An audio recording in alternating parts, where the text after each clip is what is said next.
The day my life took in an instant. I believed that I was enjoying myself and trying something new. I just wanted to explore and try new things that my hubby wasn't providing.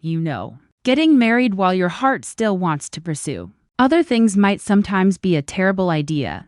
It's similar to getting married before you're ready to commit. My husband didn't even try to find time for me as his wife because he was so uninterested and preoccupied with his job. He would always be away on business trips or at work, and it would take him months to return. I reasoned that since I was still young and attractive, I should attempt what I had been missing since being married. Since I don't have a great job history, some people may understand what I mean when I say that some behaviors never go away. I would have handled things differently or avoided doing anything that would have damaged my marriage and my reputation if I had known better. How would one respond to my husband's most heinous and degrading act after I had wronged him? How can I get over this? Allow me to explain what transpired.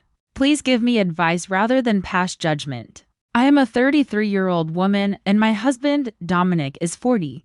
We met in a cafe where I worked in Los Angeles and on the weekends and holidays. I worked at a strip club. I was just 22 at the time, and I would turn 23 in a few months, if I recall correctly. He had come for a business meeting since he had previously told me that, after working as a building planner and designer, he was still working to expand his architectural practice. We met on a day that wasn't very good for me because I wasn't working at the cafe as much as I would have liked to, but more because of the situation I was in at home. I was raised by a single mother who was also struggling with her own drinking issues because I was the only girl child who had the opportunity to further her education. In order to please her and my younger siblings, I had to act like an adult in order to acquire additional money for my tuition and to provide ideas for how to care for my younger siblings. I worked at a cafe. I therefore missed the opportunity to enjoy my youth and follow in the footsteps of my contemporaries. One day,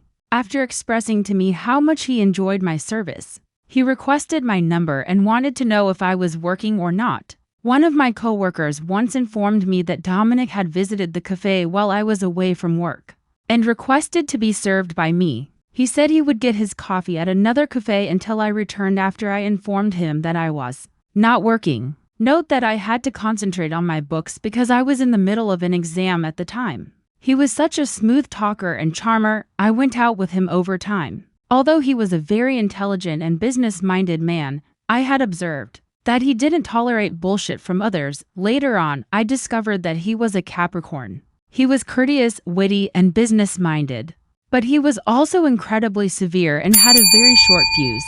He was continuously striving for excellence. I discovered that the hard way, but I had assumed they were kidding when they said, "Never fool a Capricorn because their revenge is always wrathful and cruel." One thing I can suggest is that if you are a Gemini and you are dating a Capricorn, be ready for your relationship to experience significant ups and downs. Both Capricorns and Geminis have short fused periods, but Capricorns are always trying to gain the upper hand. As a Gemini, you must be aware of this and exercise caution, since if you do it incorrectly, you will have added gasoline or paraffin to a fire that is already raging. Ask me, I can talk from experience because I know what it's like to date and even marry a Capricorn while I'm a Gemini. In any case, Dominic was incredibly affectionate and romantic. He knew how to be a queen to a woman. Thus, we kept going out and he lavished me with gifts and affection. I finally started to feel obsessed or possessive of him because I was falling for him more and more each day. I'm not sure if he didn't return my calls or went to a cafe with a lady for one of his meetings, I would become irate. Was the poor guy the object of my possessiveness or obsessiveness? After some time, we began dating. He admitted that he had feelings for me, but I kept rejecting him and chose to be friends with him since I didn't think he would want to date me. I was scared to tell him that I worked as a prostitute and stripper to earn money, other than the fact that I worked at a cafe, which he was aware of since we first met there. I was unable to disclose to him what I did for a living, although I had fallen for the guy. I was doubting myself and felt embarrassed about my second job. We dated for a year before he proposed and we were married. In addition, my mother was doing well. Dominic was looking after my brothers and had helped her get over her alcoholism. He was taking care of me and my family well enough that I didn't need to ask him for anything. However, I was aware that I wasn't sure if I truly loved him or if I only enjoyed the advantages he offered. The man wanted to develop his own empire, which included having children who would take over when he retired or died. And I had graduated before we were married. After a while, I resolved to quit the strip club and concentrate on my new endeavor, which my husband had assisted me in starting. I began a marketing company to advertise or promote my husband's architectural practice, which eventually expanded from promoting my husband's business to promoting larger corporations, being independent and enjoying my own hard-earned money, while knowing that my family was being taken care of was a change that I loved. The realization that your mother has become the person you have always wished for is a breath of fresh air. I had stopped working as a sex worker and stripper since my business was going well. When I started dating Dominic, I quit because, for a few months, his love, care, and affection prevented me from staying at my job. I therefore needed to adjust for both his sake and my own personal development. I used to get regular clients at the strip club who would merely call and ask for my services in exchange for cash. They were obviously very helpful at the time, but I had to delete their contacts and cut off all of our deals when I started dating Dominic and realized it was becoming serious. I didn't want to endanger my first committed relationship. A few months later, I began to feel ill, to the point that my husband became concerned and decided to take me to the doctor, because I was losing weight and didn't have the stamina to even meet his demands. I was anxious about that illness because I was afraid that my husband would cheat, find someone else who would satisfy his desires and have a child, or divorce me because he couldn't handle a sick person but care for me. He stayed and even took a few months off from work. That is something I will be grateful for until the day I die. My blood level was too low and I wasn't eating enough, which the doctor said was dangerous given my condition, so I was admitted. Both my spouse and I were perplexed by the illness the doctor was discussing. He said that we were expecting a child. I was content during my pregnancy, but I adored watching my husband's happiness. He became picky about me after that, making sure I was eating healthily and taking care of myself. I couldn't complain, but he was going too far. In addition to the love he lavished on me, my husband provided me with a solid support network. It was incredibly revitalizing. I'm not entirely sure what went wrong with him in that way. I suppose it was avarice and selfishness. He loved me, you know. Even though our private moments were satisfying to me, I ought to have accepted that. What did I do, too? I deceived him in a way that was extremely painful and harsh. I gave birth to a gorgeous and adorable baby girl a year later. Was I not content? I was overjoyed.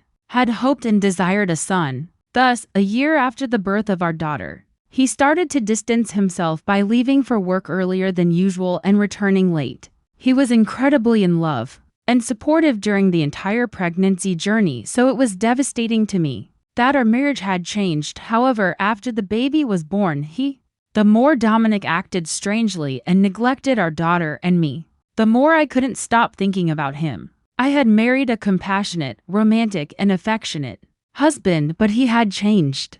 He was the one who had been bugging me about establishing his empire, having children of his own, and other things. However, he changed when the baby was born. He also underwent a negative alteration. Even though the child resembled him a lot, he was still unmotivated to treat his child with love and kindness. He treated me as though I had cheated on him or was cheating on him. As time went on, I noticed that Dominic's behavior had not changed. In fact, it was becoming worse every day. It was more than I could handle. I had no idea what. He would claim that there was no issue and that he loved our kid whenever I attempted to talk to him about it. He was acting in a way that contradicted what he was saying.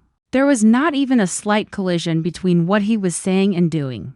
I brought my child to my mother's home. I was relieved that my mother had completely overcome her alcoholism and was now the mother my siblings and I had always wanted. She showed so much affection to my baby, which was another thing I was grateful for. Telling my mother that I wanted to mend my marriage with Dominic and beg him to understand that he had an opportunity to have a kid, even if she wasn't what he had expected. I left my newborn girl for a whole 2 months. She was still, however, his child, his lifeblood. A part of me is unable to quit, even though I know I'm making mistakes and being selfish.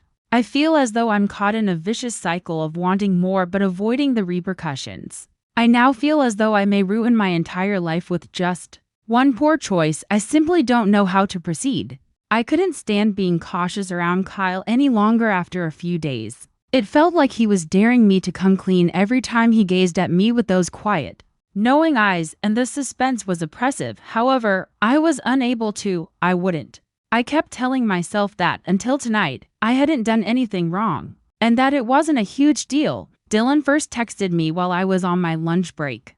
He asked if I would like to talk or go out to dinner after work. He persisted even after I told him I couldn't because of the difficult situation at home. He remarked, "You need a break." I should have said no, but I didn't. "Come on, I'll make you feel better." And then I found myself sitting in his car in an empty parking lot, attempting to explain why this wasn't a bad idea. I hardly recall the lead up since it happened so quickly. I didn't stop him when his hands were on me after we had been conversing for a minute. I had no desire to. And because I loved it so much and it felt so amazing, I hated myself when it was finished. That reality impacted me more than I anticipated because Dylan made me feel things Kyle hadn't felt in years. Dylan tried to lighten the mood with his typical quips, but I wasn't laughing as I sat there in silence, staring out the window. Kyle was seated at the kitchen table with his arms folded and his face unreadable. When I arrived home, my heart fell when I walked in. He stared down at the table as if he was trying to put something together in his mind, not even looking up. His voice was firm yet low as he said, "Who picked you up this morning?" "What?" I asked, feigning ignorance. "I told you, Sarah don't," he said, turning to face me at last. His eyes were weary and defeated. Not. My stomach turned over. But I made myself say, "I gave you enough time to come clean, Cassidy. That wasn't Sarah. It hasn't been Sarah for weeks. You're being foolish, so keep your cool. For nothing, you're behaving so insecurely." He got up and leaned on the table, saying, "Insecure? I'm not dumb, Cassidy. I have observed your behavior. You constantly lie on your phone about who you're with and where you're going. The man picked you up this morning was someone I saw. Sarah wasn't that person." It sounded shaky, but I laughed. "Your outbursts are so out of proportion, Kyle. Nothing took place. For no apparent reason, you're driving yourself insane. Why are you lying then?" He fired back. "Why not be honest with me? Why couldn't you simply identify him if it's not a huge deal and nothing happened?" I yelled, my voice cracking because I knew you would act like that. "Kyle, you're paranoid. Hey, he's only a friend, a buddy who has been supporting me since Sarah is no longer able to. That's all." His jaw tensed as he shook his head. "Don't you think I'm a moron? Do you really think I'll believe you if you just stand there and lie to my face? Why did you keep him a secret if he's only your friend? You lied about carpooling with Sarah, but why? Why did you act like it didn't happen when you got home late the other night?" I started to reply, but my mouth remained closed. He wasn't upset. He wasn't shouting. It was made much worse by the fact that he was cool and collected. He was not giving me any leeway in this situation. "I've been nothing but good to you, Cassidy," he replied, his voice becoming softer. "I've put a lot of effort into making sure you and Land have everything you require. This is your way of repaying me for my trust? By skulking about and deceiving me?" My eyes began to brim up with tears, but I blinked them away. "I'm not moving stealthily. I'm not acting improperly. Just stop." He interrupted me once more. "Something is wrong with you. You are deceiving me. You're concealing the fact that you're seeing another man. Like a teenager. You're sneaking out of this house and pretending that I'm the insane one who noticed." I remained mute while he gazed at me, waiting for me to say anything to put this right. But I was unable to do so. I had nothing. At last, he let out a sigh and moved past me in the direction of the bedroom. "I'm done arguing. I'm not sure how we can proceed if you are unable to be honest with me." My chest tightened with each second as I stood in the kitchen for what seemed like hours. I wanted to cry, to scream, to ask him to forgive me, but I refrained from doing so. Rather, I grabbed my phone and dialed Dylan when I begged him to come get me. He didn't think twice. He said, "I'll be there in 20, and that was it. Unlike Kyle, who was still in the bedroom, presumably plotting ways to make me feel like the worst person alive. He was there for me when I needed him. No questions, no judgment. I picked up my purse and made my way to the door as Dylan pulled Up, now, Kyle stood in the living room, watching me with his arms folded. He nodded toward the headlights outside and said, "So that's him." I didn't respond. I was unable to. I felt his gaze pierce me as I stood there with my hand on the doorknob. "I believe you will get a successful outcome from this." His voice was cool but frigid as he spoke.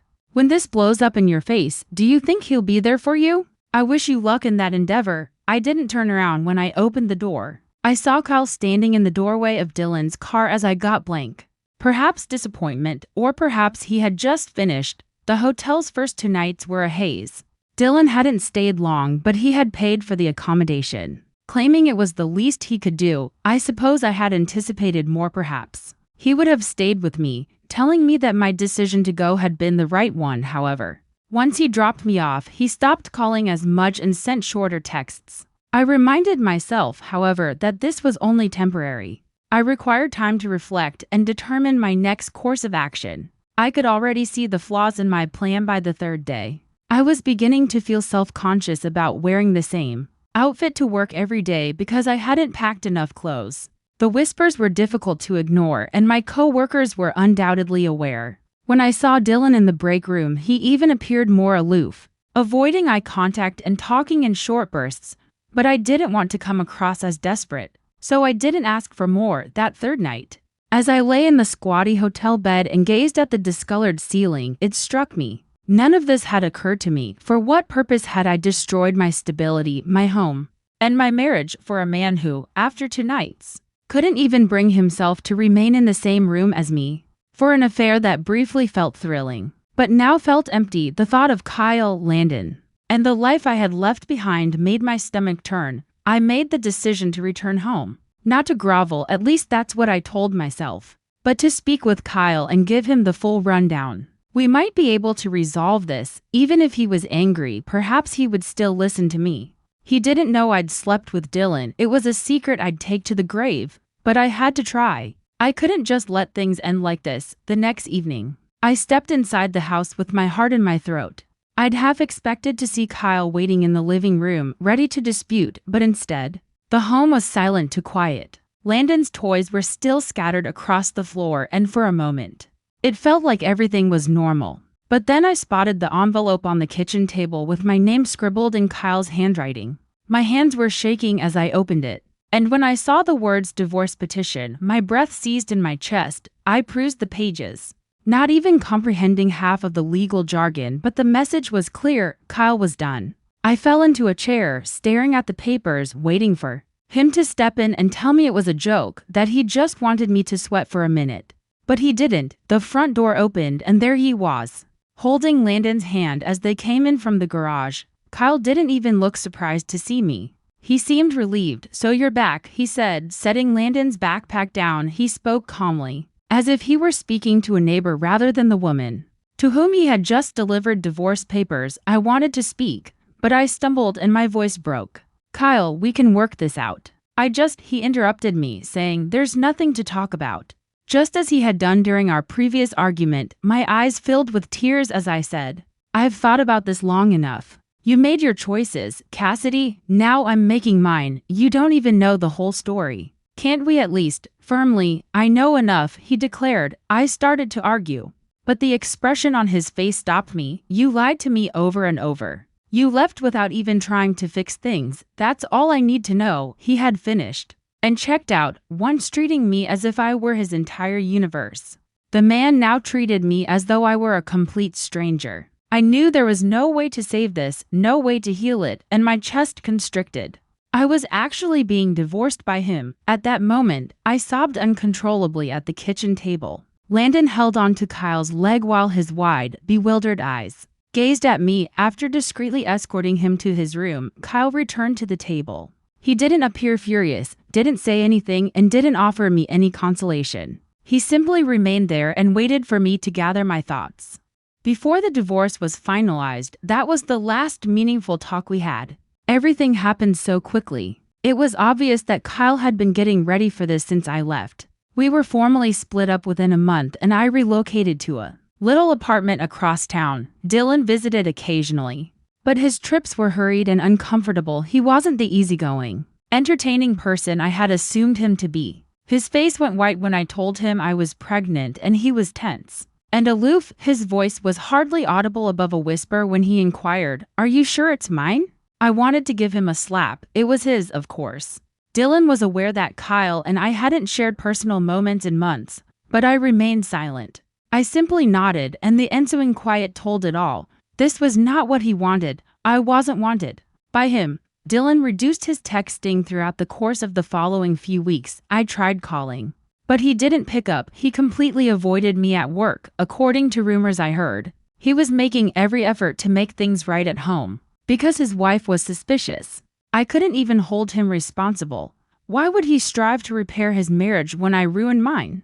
I am now pregnant, divorced, unmarried, and totally alone. I've mentally relived everything countless times in an attempt to pinpoint the exact moment when things went bad. Despite his flaws, Kyle didn't deserve this. What about Dylan? He was merely a fiction, something to give me a sense of life again when I ought to have been focusing on improving my own life rather than pursuing an unattainable goal. I still hold Kyle partially responsible. Perhaps I wouldn't have searched elsewhere if he had simply paid more attention and listened to me more. I might not have felt so isolated, but I know in my heart that's unfair. He had faith.